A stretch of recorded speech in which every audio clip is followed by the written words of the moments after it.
Hello there, Sarah from 17 once again. This is my Uncharted Lost Legacy Crushing Difficulty walkthrough.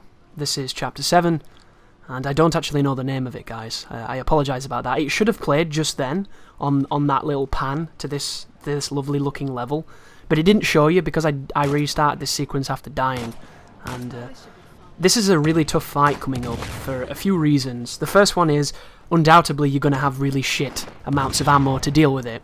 So, off the bat, at the very beginning here, you're taking on a bunch of people with sniper rifles and rocket launchers, and you have a pistol. And the pistol, not the most accurate weapon, you have to do a lot of imitation headshots, and hopefully you'll get a few. And then after that, you're going to jump across to a section, and you're going to have no weapons for it, and immediately have to fight a bunch of enemies. So it's definitely going to be demanding on you as a player, but in the grand scheme of things, it's a really fun fight, and I like it a lot. I just wish that this start bit didn't exist. This bit right now, I have no love for it. I think it's shitty. The fight when we jump onto that side on the left is a really cool one, but you need to be aware of something. You don't get a checkpoint in any of it. We're going to swing across to that side, and that'll be our checkpoint for the fight, and then after that you're going to be clearing 3 sections, and it's going to involve heavies, it's going to involve an ultra heavy, a lot of dudes, a lot of grenades, a lot of shotguns, all that kind of good stuff. But you have a lot of positions of power. And that's why it's a fight that I wouldn't say is all that challenging, because of how goddamn powerful your positioning is. And it leads to really hectic, really fun, some of the best action sequences in this game, because I really liked it, so of course it's the best. So we begin by me chucking some C4 for this guy with the shotgun. 1 C4 is enough to kill him if he's standing on it, because the C4 it's seemingly a little bit more stronger than the grenades. And what I'm going to do here is, there's a lot of grenades available, so I'm going to use all the C4 as I can. I'm not going to use it as best as I can, because I fuck up quite a few times, but I'm going to get rid of all my C4 first, try to use it intelligently, get your money's worth, and then we're going to go back and pick up all the grenades. So, because we have such an artillery/explosive side when it comes to this particular battle, we have comfort in knowing if shit hits the fan, we can hit it with C4 or a grenade. Do not swing across this chasm, just don't do it just yet. If you do that, you're going to put yourself in a position that is a disadvantage to this gunfight. Over here, you are way safer, because if they have to come to you, you're going to hear them do it. Over there, they can flank you silently. Over here, they have to make a noise. So that's why this is way more powerful. I chucked the C4 just there. I detonated it to try and get some residual kills. I don't think it got too many, but it got enough. And then I put him down with a quick burst from the Type 95. Nadine swings across, which is great. It means she's going to distract, and we get to pick off whatever's left. And then I'm going to go scavenging for whatever I can to put bullets down range and to stay safe. Once again, guys, no checkpoint in any of this, so be careful. I didn't even realise the checkpoint was non-existent till I got to the end on my recording run, and I got rushed by the ultra heavy, and I didn't have any grenades. So he ended up flanking me, and I couldn't get away, and I died. I was like, oh, that sucked. It's probably a checkpoint when he spawns. And then it put me back on those pillars. My face was a picture at that moment. Really? Like, video game? Really? And I don't mind it at all, now, because I think that this is a really good firefight. But when you compare it to some of the other moments in the game, where you had checkpoints up the arse, it really makes me wonder why this fight was different. But here comes the ultra heavy, this guy just here. I chuck every explosive I've got to try and put him down, and then I'm going to back up and get back into cover. And I do this so that nothing that rushes can get to me. It's just a safe strategy. You don't have to do it if you don't want to, folks, but one of the things I learned a long time ago when it came to overcoming games on hardest difficulties is that distance and positions of power are the most important part of any hardest difficulty. Because at a distance you do not die as fast and the enemy is not as lethal, and in a position of power you have the advantage. And that is one of the things that Uncharted changed that made it so much more challenging. Do you ever wonder why this game doesn't have brutal? It's because it wouldn't work. And it wouldn't work because of how they changed the way that the game works. If this game had brutal, I don't think I'd play it. Because to me, brutal is 100% about power positions. And this game doesn't have the kind of power positions that existed in Uncharted 1, 2 and 3 because of how they changed the way the game works. That was amazing. I love it when you shoot the helmet off and they fall down. I wasted a ton of bullets not hitting him, but it's still cool to see. Whenever you shoot something and it feels like your bullets have purpose, you know you've got yourself a good game. And people know my opinion on Uncharted 4. It's a strong opinion, and it's not the shared opinion for a lot of people. But I would never say that the gunplay in this game doesn't have quality and doesn't have class. That is the way I would describe it. I think it has a lot of class. There's a very high production in it. And I'm using a Desert Eagle now, which is incredibly powerful. So I should be getting headshots there because he wasn't shooting back. That was not really the most resource heavy, or the most best resource management you've ever seen. So I should have potentially been a little bit more reserved there. But this next spawn is very important. Pick up the big gun that the Ultra Heavy dropped, and then carry it towards the door that you're going through. Because what's going to happen is there's going to be a programmed spawn of a bunch of heavy guys, and if you pick that gun up, you can kill them all before they do anything. If you don't, you better pray you've got explosives, because you've got another firefight on your hand, and the checkpoint will not be in your favour. So, Ultra Heavy Supermassive Machine Gun, definitely the way forward. But I'm going to once again be a carrion of the battlefield. I'm going to vulture my way around, picking up everything I can. Be the Ultra Magpie. Anything remotely shiny, I'm picking it up. And then we get to do the Halo 3 slow walk towards the door in the next sequence. So, you want to put a pillar between your body and the enemy, and then you want to poke your gun around the right-hand side of the pillar. This is the best way to use this gun, even though it's not as safe as it would have been previously. And if you do that, you should be fine on this upcoming section. Because they're going to fire back, but they're going to die, so they shouldn't be able to fire back enough. So you'll notice I come towards this little awning here, and I'm going to use this cover to pepper down anybody I see. There's the first guy, immediately dead. Second guy, immediately dead. Heavy guy, helmet's off, immediately dead. Shotgun guy, dead. That guy never stood a chance, and I think that's it. See what I mean? That to me is immaculate design. The fact that that second phase gave us that weapon to completely clear the third phase without incident is perfect battle design. Love everything about that. So once again, folks, make sure you pick up whatever you can to continue. Do not carry the big gun like I do, because I'm so greedy and I love these big guns. I will carry this through hell and high water to take it to the next fight, but the next fight is after a bunch of platforming and you just can't take it with you.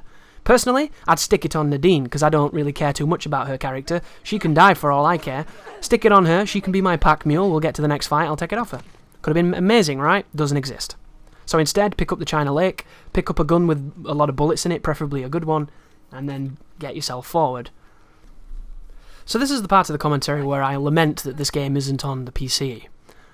If you're new to my channel, or if you've not been here for a while and heard me talk too much about PC, I've been playing a lot more PC these days, and I really like it. I really like the customization, I really like the higher quality, and I'm getting to really, really like mouse and keyboard. I was a little concerned, actually, when this game came out, that I would go back to controller and I would have problems, but it turns out controllers, just like riding a bike, it seems. You know, I was immediately warmed back up to the sticks after about half an hour, and my aim was back. You know, I don't have the best aim on controller, but luckily enough, there's so much bloody aim assist that I don't need the best aim. The game helps me a lot. But on PC, this game could be something fucking amazing. But then you realise, you know, this is a Sony title. This is a game that's been made possible because of Sony and because of the relationship that Naughty Dog has with them. You know, they were a system seller. They were the flagship game for a lot of Sony consoles. They're incredibly important to them. And don't get me wrong, I'm glad that Sony embraced them in the way that they did, and I'm glad that Naughty Dog has seen such success, but I can't help but feeling, can you imagine this game on a GTX 1070? Or a 1080 Ti, or whatever? Can you imagine this game at 144 Hz? Can you imagine this game on mouse and keyboard? How much you would wreck every single encounter? Can you just imagine how beautiful it would look and how fun it would be? Like, look at the multiplayer. The multiplayer runs at 60, and it's already immediately better than the campaign because it's fucking awesome. It's smooth as hell. I think it's only 900p, but still, it looks pretty, it runs great. Now imagine it being even prettier, running even better, and having potentially a bigger player count when it comes to the matches, because you can have more things on screen. It would be so crazy. And then I think of stuff like, there's all that technology that you can get now, isn't there, where you can put mouse and keyboard on console. Like there's, I think it's called a Venom or a Zim and all this other stuff. It's these weird, kind of like those Chronos Max keys that convert controllers to different consoles, where you can do it with PC, but it weirdly interpolates the sensitivity, and it gives you aim assist, which is baffling and weird. Like, the idea of that sounds great, you know, to see what it's like, just to play with it some. And then you look on the internet and they're like 200 quid. Good God. People are making bank. It's ridiculous. But this game would be something else. Like, you know, the greatest part about this game on a theoretical PC is you can turn the motion blur off. So every time you turn the camera, your eyes don't have to die. That would be so nice. And you know there'll be the inevitable person saying, what motion blur? Because you're used to it. And your eyes have not ascended yet. But I'm telling you guys, there's this weird thing that happens when you play games at incredibly high quality. Your eye gets almost elitist. He starts sipping tea. He starts wearing pumps, you know, he starts wearing jumpers with buttons on them, and he buttons them up to the top of where his turtleneck is sitting, and his pipe is meeting his lips in little plumes of smoke. It's fantastic. It really is. You're wearing corduroy, you've got lavender slightly burning in the study. Like, everything about it, it's ridiculous how you can get accustomed to something, and then when you go to something else, it can ruin it for you. And that's kind of what my early parts of this game was like. I said on the first video that when I first started playing, I couldn't see, I felt blind. It's true. And you know there'll be people like, oh, you're just being hyperbolic, Chris, what do you want about? You're just being silly. No, it is actually true. Every time I turned the camera, my eye couldn't focus on the game. It made my vision blur, and I have really good vision. So it's one of those things where I found myself like squinting and kind of looking away. It was horrible. And it's horrible because not only is it running at 30, but the motion blur is so chronic and crazy, and I haven't been used to that. I've been playing things without that. So if you ever get to a point in a game where it feels like you can't focus on the game completely and you don't know what it is, you think maybe you're just tired or your eyes are hurting or whatever, or maybe you need glasses, it's probably not you, dude. It's probably something that your eye's interpreting that your eye can't process correctly because of things like that. And eventually your eye will get used to it. But it happens in a lot of games. Like, if you've ever played a game that has incorrect frame pacing, where there are duplicate frames, it can make it look like it's playing at a slower frame rate than it actually is, and it can hurt your eyes. And I had that happen to me while I was playing a game called Bloodborne. And I love Bloodborne, it's a fantastic game, but there are times when I play that game where it really, really hurts my eyes. And there'll be people, inevitably, as there always is, it's just like, oh, you're just an old man, your eyes are old and crappy. Even though I have perfect vision, you know, my eyes are crappy. I never have this. I've never had that. It doesn't exist. All I want is my games to run well. I don't care if they're 30 frames per second, which I love that statement, and I hope you enjoyed the irony in it as much as I did. But unfortunately, there's more to this whole gaming thing than these people realise, and it's kind of sad that they think that what they're getting is the best experience that they can be getting, because they're not. And the new consoles are unfortunately settling for less, and you're paying more. And I don't like that too much. As much as I really, really like Uncharted, and I think this is a great game, I could have lived without playing it. And I think it would have done incredibly better if it was on a better machine.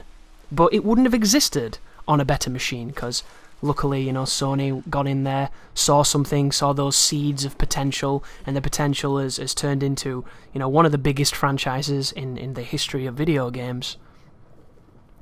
And I do think, all of that said, guys, that this game runs incredibly well. It's a conversation for people who know. You either know or you don't know. And you can't explain to those people that don't know. It's like they live. If you don't have those shades, then you're just Roddy Piper being crazy, and everybody else doesn't know they're fucking a goblin monster weird alien man. And he's been like, what's wrong, baby? And we see him as that ugly thing, and she sees him as a dude. You know, you either know or you don't know. Tom Cruise at an accident, he knows he's the only one who can help. And it's such a strange thing to talk about. And I was one of those people that didn't know, you know. I had an idea that it could be better, but I always kind of chalked it off to being like, oh, you know, it's PC. That's for those elitist guys. It's for the mustard race. It's for all those people who want to spend ridiculous amounts of money to get a gaming experience that's a little bit better.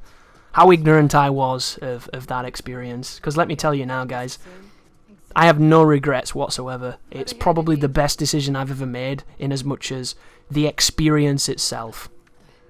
PC gaming is amazing. It really is. Does it still have flaws? God, yes. The technical issues, off the fucking charts. The weird stuff you have to do to make stuff you like happen in them, off the charts. The quality of the ports, generally terrible, off the charts. Like, it's so much hard work to do the silliest of things, But even then, when you get it where you want it, it's so good. Like, it's the difference between, you know, jacking off for 30 years and then ordering a custom fleshlight that has every single thing you could possibly want. You know, it picks your kids up from school, it cooks your dinner, and you get to play coitus with it. It's just night and day different. And then your old pocket pussy just doesn't cut the mustard anymore because you've experienced something better. Not that I would know because I've never used one like. So if you want to sponsor me, Fleshlight, I'd love that shit. Bring me the money this way, I'll advertise your product. I've got a lot of people who are in need of a friend. A certain shape of a certain friend. But there's a couple of crossfades on this section here, guys, because I did some quitting out at this point because I had to do some other things. And unfortunately, when you load back in, it puts you in some really strange places. So there's a couple of moments where I'm not even stood where I was. But all you have to do here is pull that levery thing, it raises this trident, and then you have to climb it. So I hope it wasn't too confusing for the people who were, you know, not the most gifted at navigating. Because you can get lost in these games, but I would hope you don't, in between the hint option and the fact that you've played all the other ones. But yeah, PC it's worth the hassle, I would say. It's definitely worth the hassle. And it leads to some really, really fun things. But some of the stuff that they don't tell you, the communities on PC are the smallest of any community. You be under no illusion, guys. If you want to start getting into PC gaming because you really want to play, I don't know, the original COD 4 on PC, you can get games and you can definitely play it, but it's not as easy as it is on console because the numbers just aren't there. PC communities are intense and they're feverish and they're passionate, but they're not as big. You know, obviously some games, if you're going to play something like League of Legends or CSGO, you're probably going to have more people than you could ever dream of. But when it comes to the more eclectic stuff, it's generally quite difficult to get in a game, unless you pick a region that's not yours, like a really popular one, something like North America, and then you play on a little bit of ping, which, playing on ping, not the most fun thing to do, but it's pretty much my entire Call of Duty career, so I guess I'm used to it in some ways, but I still get mad as we jump through the window here and we climb upwards. But yeah, from a console peon, PC is incredibly fun, and if at this moment in time you've always kind of wanted to get into it and to give it a try, I give it full marks and I say just go for it, because you get an experience you just can't get on console yet, and if you've only ever known one type of gaming, it's always fun to see something new, right? And I definitely think this is another one of those instances where it put me in a different place. I got derailed for this guide, unfortunately, guys, because our house had a bunch of maintenance done on it. We had some builders in to do the windows, and they removed every window and put new windows in, so we've got a much more sound dampening now, and they're much more secure and, you know, more modernised. I think we'd had them in over 15 years or something crazy, so they were definitely in need of it. But strange things happen, as strange things does. When you do things like this, you order something to have done to your house, they come and do it, and then inevitably there's something that you didn't foresee happening, because it's just life, right?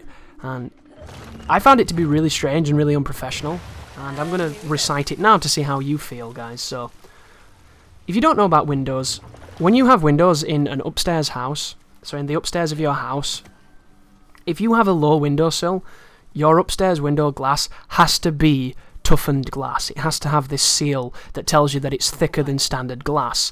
And the reason behind this is obvious. If you trip and you hit that window, it needs to be the toughened glass. You don't go through it, fall 10 feet and kill yourself. It's just a safety regulation that's existed since the dawn of the century, since the dinosaurs, you know. Dinosaurs had fantastic builders, mason work, you know, joiners, all that good stuff. They were carpenters. They were very gifted when they weren't eating things. And it's the same here. So that's kind of a universal quality. Well, 3 of the windows that they were fitting didn't have this mark. So I was thinking to myself that this is kind of weird when you think about it, right? These people, they fit windows for a living. That's what they do. That's their craft, their speciality. They are masters at this one thing. It's the one thing they do well. It's the one thing they get paid for, yeah? If you do something at that level for that long, you cannot not spot this mistake, right? You can't not see it. The immediate thought is, oh, maybe they didn't, you know, notice that that's what it was. Can you imagine a world where a professional that does one thing for that long doesn't see that and doesn't notice it? I can't. Like, I spot problems with editing all the time. Do you know why, guys? Because I've done a lot of editing. It's what I do. if I don't see those issues with editing, what the fuck am I doing? I can't just ignore them and be like, that's how it's meant to be, when it's not. It's a problem and it must be fixed. You see these problems, you remedy them, right? So they must have. There's no other way I can, like, logicize in my brain. There's no active cognition that can forgive this. Speaking of something weird, let me just do a little tangent. I think this puzzle is one of the parts of Uncharted's games mechanics that they've got wrong. So this statue should turn in increments of like 45 degrees, I think, so that you just turn it, it stops, turn it, it stops, turn it, it stops. I think that would work perfectly, so you'd never have to line them up goofily. However, in this game it lets you turn them however you want, and it leads to these instances where the accuracy comes into question, because it can be quite difficult to line them up correctly. And I can appreciate that there's certain parts of this where it turns a little differently, like right now. Where, did you notice how Nadine helped me turn the mirror? Which is so dynamic, so amazing, and one of the best parts of this game for me. How she just slightly adjusts something so that I don't have to waste my time going back and doing it myself. That's beautiful game design, it's so clever.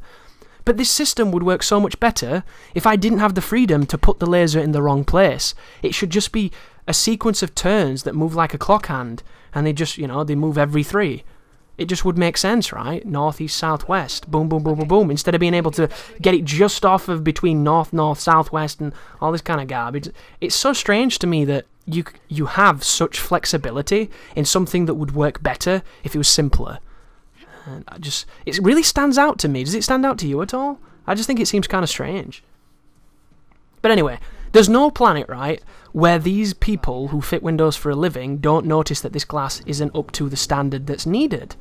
So then you have to ask yourself the question, are these people not very good, hence why they didn't see it, or did they willfully know and continue working anyway because it's not part of their job? They're there to fit them, they're not there to order, the supply or whatever it was.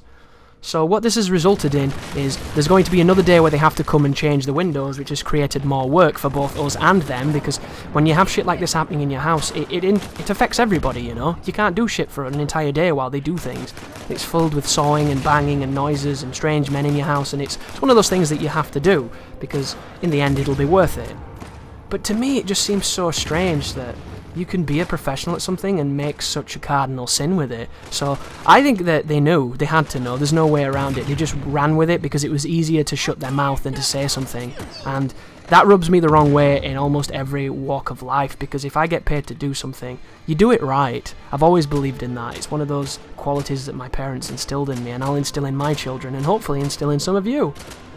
But this fight sucks, right? I love this fight. It's a really, really fun encounter, but it's the one instance in the game where it seems like there's a bizarre infinite spawn that has about 4 or 5 repeats, and I don't know if it's infinite and I just pushed and stopped it, or if it's just a ton of spawns that are really goofy and awkward. So I've left it in. What's going to happen here, guys, is there's a guy with a China Lake, or maybe an RPG, and there's one dude who jumps across this area, the same place every time. And he's just across from me now. So I start getting shot by a dude, and I'm wondering what the hell's going on. I haven't tripped the next spawn. Why am I being attacked? These guys attack me. I throw a grenade. I'm going to kill that guy down there with a nice quick scope, and then I'm going to kill this guy across here. So now that I've killed him, I know I'm at no risk of explosions now. He's not going to fuck with me. And then I see that guy running that way. I'm like, okay, this is the last person. We'll catch him as he comes down here. Nice headshot. Instant kill. And then I wait to see if anybody's left, and no one's left. So, time to move up, right? Start moving up. Start looking on the floor for weapons. That's a China Lake. I've got to pick that one up. Pretty precious. There's a micro Uzi. Always good. A couple of grenades. And boom! You see that? That was a China Lake or a grenade or a rocket. I'm like, who the fuck's firing rockets? I just killed the rocket guy. There's only one rocket guy, right? Come over here where the sniper rifle is, and alas, look what's happening. Guy came back. Is he Lazarus? Oh, look at who's back as well! Same guy, same jumpy guy, goes down the same path, gets killed the same way. That's 2 people, so that's a 3rd repeat of that wave. I'm like, surely there can't be any more. Pick the China Lake back up, go back down here, look over there just in case, because I don't trust this video game. Drop down here, push forward a little bit further, and this is where the spawn actually happens naturally. So, we've got a couple of people attacking us here. Throw a grenade to try and stop them. Pull him down, because why not? Guy just above, 2 guys above, guy on the left, 3 guys above, or is that Nadine? I think that's Nadine, however you say her name. So drop him down. Not going to come out of cover because I'm going to die if I do. and then we can just do the standard fight. So grenades are your best friend, but good luck judging the distance on that motherfucking throw, because where the hell's that gonna go? I couldn't see. Hate this game for that shit. So instead I'm gonna do some bank shots, because I've played Worms. Did it work? No. It didn't even detonate. Where did it go? It went to the land of the lost. So I chuck another grenade over there, because, you know, why not? Try and get this armoured guy out of cover. There's my my micro Uzi. There's his helmet. There's his face. And then they're dead. The music subsides a little bit because it's incremental spawns, yeah? You push forward, you trigger. You push forward, you trigger. I'm not thinking too much about it. Climb up here. Pick up the grenade. A couple of cool guns knocking about that I can pick up and have fun with. And I think... Oh no, here comes a guy with a helmet. Here comes... Did you see the dude then? I think just then was the guy who jumps across the chasm every time. So I think we've spawned, inadvertently, another one. So I'm peppering shots down lane at that guy. Nadine gets in there, punches him a few times. I'm going to fire a grenade. That was a bad grenade, but look at the smoke. The smoke looks wonderful. Here's a good grenade, or it should be, right? No? Bad grenade? Bad grenade, Chris. What were you doing? Do you blame me, though? I'm looking at some ridiculous iconography from a lost religion to try and line up a site. Come on now. We don't need some inverted bullshit liney thing. We're not sailors. And then the next part happens here, so the platform crumbles a little bit. Did I die or something, and it's in a piece of the editing that got trimmed? Because I'm not seeing the point I tried to make here. Yeah, maybe it was in a previous version and I died, guys, so you might not see the third time. But trust me when I say this, that spawn of the grenade launcher guy and the one fella that jumps across, it happened 4 times in a row, and I don't know why. And you've seen it from this. This is video proof of another attempt where it didn't happen. It happened twice and that was it. But for some reason, it seems like to trigger the final area, or this is what I thought at the time, in order to have the final area trigger, you need that rocket launcher guy to be alive. It could actually happen right now. I might go back, but I don't think it's gonna. No, it must have been on some old footage. Sorry about that, folks. I wish I could have shown it, but alas, it got trimmed. Happens all the time that you see really interesting stuff in it and it goes away. Here we go. Who's this? Oh no, look! Is this... Oh no, that's just 2 guys with guns. Damn it! I was really hoping that we'd get to see that. But a couple more fellas here, so... Oh, nice, he's dead. Use the Desert Eagle to get rid of him. See you later. I heard somebody talk then, so there's probably someone else left. So this blows up anyway, so yeah. I was incorrect in thinking that you needed him to still be alive, but if you'd have seen that footage, you would have known exactly why I thought that, because it was really bizarre. But alas, it's not in the video, so... Yeah, that sucks, but we've got a puzzle coming up, guys, and this is a really easy one. What's going to happen here is you're going to have to press 2 switches, and then you're going to have to align more of those twirly, rotatey disc puzzles to make a picture of the dude with the axe and the Ganesh fella. And it's going to show you a picture of the elephant surrendering to the guy with the axe, and then you're going to have to imitate the surrender on the statue, and it's going to trigger the next part of the game. I did not mean to do this, by the way. Did you see the wide berth I gave that soldier, and the game vacuumed me back into him so he could push me? One of the things I really dislike about Uncharted is how ridiculously overemphasized the movement of the character is. It's very artsy, it's very interesting in the grand scheme of things, but it's a pain in the dick for anybody who appreciates responsiveness, because every time you move the analog, you have to watch them do stupid squats and adjusts and stupid animations just to move, and it's the type of thing that gets in the way of gameplay. So I'm not a big fan. But here is the puzzle. It's not too bad, this one. It's one of those puzzles that my brain just kind of understood it when I saw it, and I was able to do it quite quickly. And I think if we turn the middle one now, and then we turn it back that way and align the elbow, then turn it back, turn the ankle to the bottom left, and then turn the middle one, it should be okay. So, there you go, that lines it up, and then go back to the wide one, turn it again, and there it is. That's a cool puzzle, that. It's a fun one. He's yielding. And here's Chloe mentioning that he's yielding. And then there's the guy with the axe getting ready, the old Jason and the Argonaut statue. Really need to watch that movie, it's been too long, what a classic. And now we have to move the limbs of Ganesh. So move each of the arms in turn as far down as the game allows you. And then when you press finish on circle, it'll cue the cutscene. And I think that's the end of the level. But the video tells me that there's like a minute left, so I guess we'll see. So there's the cutscene. Oh, we have to swim. Okay. So there's a whole bunch of lockpicking that I've trimmed out because the lockpicking in this game is fucking stupid and shouldn't exist. And then as you come up here, you can actually die if you touch the falling debris, so be very careful on that piece of concrete coming down, because it will kill you. It killed me my first attempt, because I'm stupid. But keep on swimming up, and then that is the end of the video. So thank you very much for watching, and you take care now.